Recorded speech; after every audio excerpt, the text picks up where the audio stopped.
আল কোরআনের অর্থ জানো, নবী রাসূল রবকে মানো, তোমরা পাবে জান্নাত, তোমরা পাবে জান্নাত, তোমরা পাবে জান্নাত, তোমরা পাবে জান্নাত।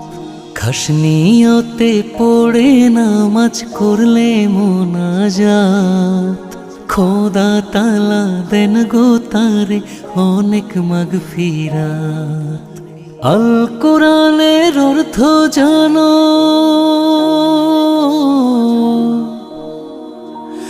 আল কোরআনের অর্থ জানো, নবী রাসূল রবকে মানো, তোমরা পাবে জান্নাত, তোমরা পাবে জান্নাত, তোমরা পাবে জান্নাত, তোমরা পাবে